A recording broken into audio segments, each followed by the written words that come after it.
আজি আমাৰ মাজত উপস্থিত আমাৰ সাংবাদিক বন্ধুসকল, লগতে আমাৰ মাজত উপস্থিত আমাৰ মুছলিম ছাত্ৰ সন্থাৰ ওদালগুৰি জিলা সমিতিৰ বিষয়ববীয়া, লগতে আমাৰ মাজত উপস্থিত কেন্দ্ৰীয় সমিতিৰ বিষয়ববীয়াসকল, আজি আমি সংবাদ মাধ্যমৰ জৰিয়তে আমি মুছলিম ছাত্ৰ সন্থাৰ কেন্দ্ৰীয় সমিতিৰ নিৰ্দেশ মৰ্মে কেন্দ্ৰীয় সমিতিৰ বিষয়ববীয়াসকলৰ লগত আলোচনাৰ মাধ্যমেৰে আজি আমি মুছলিম ছাত্ৰ সন্থাৰ ফালৰ পৰা BTCৰ পৰিষদীয় নিৰ্বাচনত বিশেষকৈ আমি মুছলিম ছাত্ৰ সন্থা জন্মৰে পৰা BTCত আমি BPFক সক্ৰিয়ভাৱে ৰাজনীতিত আমি মুছলিম ছাত্ৰ সন্থা জড়িত নাথাকিলেও আমি মুছলিম ছাত্ৰ সন্থাই কিছুমান সময়ত আমি ৰাজনীতিত সমৰ্থন দি আহিছোঁ। তো এইবাৰো আমি BTC নিৰ্বাচনত মুকলিভাৱে আমি মুছলিম ছাত্ৰ সন্থাৰ ফালৰ পৰা আমি BPFক মুকলি সমৰ্থন আগবঢ়াইছোঁ।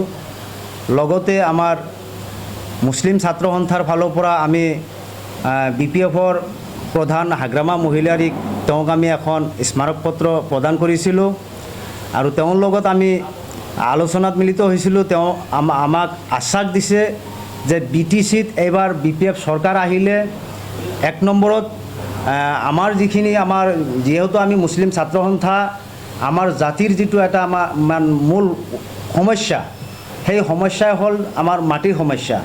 তো সেই মাটিৰ সমস্যা আমাৰ যিখিনি আমাৰ ভূমিহীন লোক আছে, সেই ভূমিহীন লোকসকলক BPF চৰকাৰে পাট্টা দিম বুলি এটা প্ৰতিশ্ৰুতি দিছে। তো সেই প্ৰতিশ্ৰুতি মৰ্মে আমি মুছলিম ছাত্ৰ সন্থাৰ ফালৰ পৰা আমি BPFক আমি মুকলি সমৰ্থন জনাইছোঁ আৰু লগতে আমাৰ মুছলিম ধৰ্মীয় সংখ্যালঘু ৰাইজকো আমি আহ্বান জনাইছোঁ যে আমাৰ জাতিৰ স্বাৰ্থত BPFক আকৌ এবাৰ BTCৰ গাদীত বহাব লাগে। আৰু আমি যি দেখা পাইছোঁ BTCত বিশেষকৈ আকৌ এবাৰ যে BPF চৰকাৰ আহিব লাগে, ৰাইজে BPF চৰকাৰক আকৌ আহিব লাগে বুলি ৰাইজেও সমৰ্থন দিছে আৰু ৰাইজৰ লগত আমিও মুছলিম ছাত্ৰ সন্থাৰ ফালৰ পৰা আমি মুকলিভাৱে সমৰ্থন আগবঢ়াইছোঁ।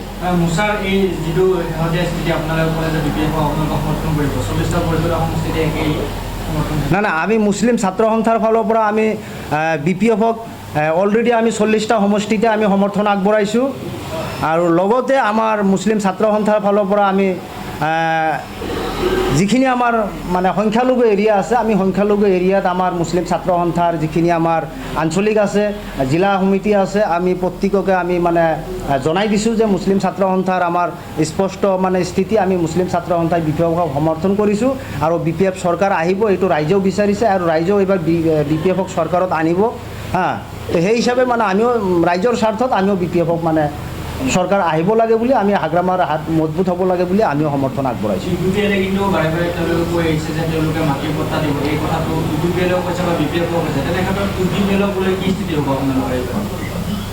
নাই চাওক, আমি এটা কথা আমি স্পষ্টকৈ আমি আমাৰ ৰাইজক আমি কৈছোঁ, আমি দেখা পাইছোঁ যে হাগ্ৰামা মহিলাৰীয়ে এটা কথা কৈছে BTC চুক্তি, আমি BTC চুক্তিকহে আমি সমৰ্থন কৰিছোঁ আৰু BTC চুক্তি মতে যে BTCত 2003 চনৰ পৰা যিখিনি মানুহ BTCত বসবাস কৰি আছে, সেই মানুহখিনি BTCৰ নাগৰিক বুলি হাগ্ৰামাই বিশেষকৈ BPFে এইটো বাৰম্বাৰ কৈ আহিছে আৰু আমি সেইটোৱে আমি ছাপোৰ্ট কৰিছোঁ আৰু সেই মৰ্মে হাগ্ৰামাই BTCত যিখিনি মানুহ 2003ৰ পৰা বসবাস কৰি আছে, সেই মানুহখিনিক ভূমিৰ পাট্টা দিব বুলি প্ৰতিশ্ৰুতি দিছে আৰু সেই প্ৰতিশ্ৰুতিত আমি সন্তুষ্ট জনাই আমি BPFক আমি মুকলিভাৱে সমৰ্থন আগবঢ়াইছোঁ। কিন্তু আজি চাওক, প্ৰমোদ বড়োৱে কিন্তু সেই কথাষাৰ আজিলৈকে এবাৰো নক'লে যে BTCত বসবাস কৰা মানুহখিনি প্ৰকৃততে যে BTCৰ নাগৰিক বুলি কিন্তু আজিলৈকে কিন্তু এই কথাষাৰ কিন্তু নক'লে।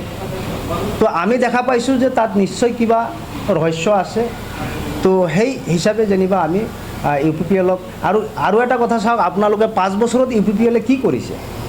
আজি মাইনৰিটি এৰিয়াত আপোনালোকে সোমালে গাড়ী থৈ আপোনালোকে যাব লাগিব, মাইনৰিটি এৰিয়াত সোমালে আপোনালোকে গাড়ী থৈ যাব লাগিব। কিন্তু BPF চৰকাৰৰ দিনত বহুতখিনি উন্নয়নমূলক কাম হৈছিল, কিন্তু 5 বছৰে আমি দেখা পালোঁ UPPL চৰকাৰে বিশেষকৈ কামত জিৰো, কিন্তু কথাত হ'লে যে আমি ছুইজাৰলেণ্ড মানে বনাম বুলি যিটো মানে এটা প্ৰতিশ্ৰুতি দিছিল, কিন্তু সেইটো আমি শূন্য বুলি মানে আমি দেখা পাইছোঁ। তো যাৰ কাৰণে আমিও পৰিৱৰ্তন বিচাৰিছোঁ, ৰাইজেও পৰিৱৰ্তন বিচাৰিছে, আৰু এইবাৰ যে BPF চৰকাৰ আহিব এইটো খাটাং। চাওক আজি UPPLে যিটো এটা ৰাজনীতি কৰিছে যে আমাৰ কিছুমান ধৰ্মীয় অনুষ্ঠানত যিটো মানে এটা 2 লাখ টকাৰ এটা চেক দিছে, 2 লাখ টকা চেক দিছে, কিন্তু আজি চাওকচোন সেই চেকটো কোনোবাই আজিলৈকে উইথড্ৰ কৰিব পাৰিছেনে? কোনেও পৰা নাই। এইটো এটা মিছা প্ৰতিশ্ৰুতি দিছে। এইটো মানে কিছুমান মানে নজনা মানুহখিনিক মানে এটা মানে যে মানে মিছা এটা প্ৰলোভন দি যে আমি 2 লাখ টকাকৈ মানে মছজিদ মাদ্ৰাছাত হওক বা মন্দিৰত হওক মানে 2 লাখ টকা আৰ্থিকভাৱে যে এটা মানে সাহায্য আগবঢ়াইছোঁ, কিন্তু সেইটো মিছা। এইটো কেতিয়াও সম্ভৱ নহয়, কাৰণ চৰকাৰ UPPL আহিব নোৱাৰে, আৰু আহিব নোৱাৰাৰ কাৰণে তেওঁলোকে এটা মানে প্ৰতিশ্ৰুতি দিছিল যে আমাৰ সাধাৰণ সহজ সৰল মানুহখিনিয়ে সেইটো মানে চাই মানে ভুল বুজিব বুলি, মানে ভুল যাব বুলি, সেইটো কেতিয়াও সম্ভৱ নাই। আজি জেনেৰেশ্যন ইমান মানে বুৰ্বক হৈ থকা নাই যে মানে কোনোবাই কিবা এটা ক'লেই যে ভোট দিব, সেইটো নহয়। আজি ৰাইজৰ বিবেক আছে, বিবেক লৈ ৰাইজে চলে, আৰু বিবেক লৈ ৰাইজে ভোট দিব। আৰু UPPL শেহতীয়াকৈ আপুনি কৈছে যে তেওঁলোকে ধৰ্মৰ নামত যিটো আলামী চেৰেন বিধাংগী নামৰ স্কীমৰ কথা ক'লে, যে ধৰ্মক লৈ ৰাজনীতি কৰাৰ কথা ক'ব নেকি UPPL চৰকাৰে? নাই, চাওক, আমি ইমান দূৰ আমি ক'বলৈ যোৱা নাই। আমি যিখিনি দেখা পাইছোঁ UPPL চৰকাৰে 5 বছৰত ৰাইজৰ কোনো উন্নয়ন কৰিব পৰা নাই। তো আমাক লাগে উন্নয়ন, ৰাইজক লাগে উন্নয়ন। ৰাইজ আজি চাওক কিমান নিবনুৱা সমস্যাটো লাহে লাহে বাঢ়ি আছে। তো সেই নিবনুৱা সমস্যা যিটো সময়ত BPFৰ চৰকাৰ আছিল, সেই সময়ততো ইমান নিবনুৱা সমস্যা নাছিল। আজি নিবনুৱা সমস্যাটো লাহে লাহে বাঢ়ি গৈ আছে। তো গতিকে আমি সেইটো মানে ক্ষেত্ৰত আমি চাইছোঁ যে নিবনুৱা সমস্যাখিনি দূৰ কৰিব যদি পাৰে, কাম কৰা ব্যক্তি যদি আছে, হাগ্ৰামা মহিলা দিয়ে কাম কৰা ব্যক্তি আছিল। আজি চাওক 2005ৰ আগত বড়োভূমি কি আছিল, কিন্তু সেই বড়োভূমি আজি চাওকচোন, আজি আপুনি বড়োভূমি হৈ থকা নাই, আজি ইমান ডেভেলপ হৈ গৈছে। কিন্তু 5 বছৰে যিটো বড়োভূমি 20 বছৰ পিছুৱাই গৈছে বুলি মানে আমি অনুমান কৰিছোঁ। নাই, এইটো মিছা কথা। চাওক, 17 বছৰ BPFে BTCত চৰকাৰ কৰিছে, কিন্তু এই 17 বছৰত যে বিশেষকৈ ধৰ্মীয় সংখ্যালঘু মানুহৰ যে মাটিৰ পট্টা হোৱা নাই বুলি কৈছে, সেইটো মিছা কথা। বহুতৰ মানুহৰ মাটিৰ পট্টা হৈছে, আৰু এইটো উদাহৰণ আমি নিজে দেখা পাইছোঁ। বহুত মানুহে মাটিৰ পট্টা পাইছে, বহুত মানুহে মাটি মেদি কৰিছে, আৰু এতিয়াও কিছুমানে কৈ আছে যে মাটি পাট্টা নহয়, হৈ আছে, এতিয়াও হৈছে, নোহোৱা নহয়। আৰু যিহেতু চৰকাৰ BPF চৰকাৰে যেনিবা এটা প্ৰতিশ্ৰুতি দিছে যে এইবাৰ BPF চৰকাৰ আহিলে প্ৰত্যেক গাঁৱে গাঁৱে জৰীপ হ'ব, জৰীপ মতে মানুহখিনি ভূমিহীন মানুহক পাট্টা দিব বুলি এটা প্ৰতিশ্ৰুতি দিছে। সেই প্ৰতিশ্ৰুতি মৰ্মে যেনিবা আমাৰ ৰাইজে যেনিবা এইবাৰ BPFক বিচাৰিছে, আৰু বিপুল ভোটত মানে প্ৰত্যেকটা সমষ্টিত যে BPF জয় হ'ব, এইটো আমি ছাৰ্ভে কৰি দেখা পাইছোঁ। সেই গতিকে আমি মুছলিম ছাত্ৰ সন্থাও BPFৰ লগত আগতেও আছিলোঁ আৰু এতিয়াও আছোঁ। নাই, আমিতো তেনেকুৱা ফিল্ডত কাম কৰা, আমাৰ যিহেতু আমাৰ BTC 4টা ডিষ্ট্ৰিক্ট আছে, এতিয়া আৰু এটা ডিষ্ট্ৰিক্ট 5টা ডিষ্ট্ৰিক্ট আছে, 5টা জিলা আছে, আৰু প্ৰত্যেকটো জিলাত আমাৰ মুছলিম ছাত্ৰ সন্থাৰ আঞ্চলিক আছে, জিলা সমিতি আছে। আমাৰ জিলা সমিতিৰ পৰা আমি আঞ্চলিকৰ পৰা আমি যিখিনি আমি পাৰোঁ আমাৰ ফালৰ পৰা আমি সহায় কৰিম, এইটো নিশ্চিত। যিহেতু আমি সমৰ্থন কৰিছোঁ, যদি সমৰ্থন কৰিছোঁ তো আমি নিশ্চয় সহায় কৰিব লাগিব। চাওক, আজিৰ এই সংবাদ মেল যোগে আমাৰ মুছলিম ছাত্ৰ সন্থা অসম মোৰ্চা BPFক মুকলি সমৰ্থন জনোৱাৰ কাৰণে এই সংবাদ মেল আয়োজন কৰা হৈছে। এইটো অকল মোৰ্চাৰ সমৰ্থন নহয়, BTR-বাসী ৰাইজৰ সমৰ্থনৰ কাৰণে আমি মোৰ্চাই এই সংবাদ মেলখন আয়োজন কৰিছোঁ। আৰু এই সংবাদ মেল যোগে ৰাইজৰ মতামতহে আমি ব্যক্ত কৰিব আহিছোঁ। ইয়াত মোৰ্চাৰ কোনো মতামতৰ কথা নাই। BTR-বাসী ৰাইজে এইবাৰ সংখ্যালঘু মুছলমান ৰাইজে বিচাৰিছে যে BPF আকৌ এবাৰ চৰকাৰ কৰিব, আৰু পৰিৱৰ্তন বিচাৰিছে। যিহেতু 5 বছৰ এই BTR-বাসী ৰাইজে প্ৰত্যক্ষ কৰিছে বেলেগ এটা দলক চৰকাৰ গঠন কৰিব দি, দেখিলে যে তেওঁলোকে একো উন্নয়ন কৰিব পৰা নাই।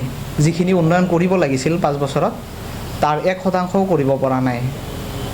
গতিকে এইবাৰ আকৌ মানে চৰকাৰ পৰিৱৰ্তন কৰি তেওঁলোকে হাগ্ৰামাক BTCC বনাব বিচাৰি আছে ৰাইজে। গতিকে ৰাইজৰ মতত আমি সহমত পোষণ কৰি আমি BPF-ক আমাৰ মুছলিম ছাত্ৰ সন্থাৰ তৰফৰ পৰা মুকলি সমৰ্থন দিছোঁ। হয়, যিহেতু আপোনালোকে জনাইছে, গতিকে আপোনালোকৰ কাৰ্যকৰ্তা গ্ৰাছৰুট লেভেলত কেনেদৰে সহায় কৰিব?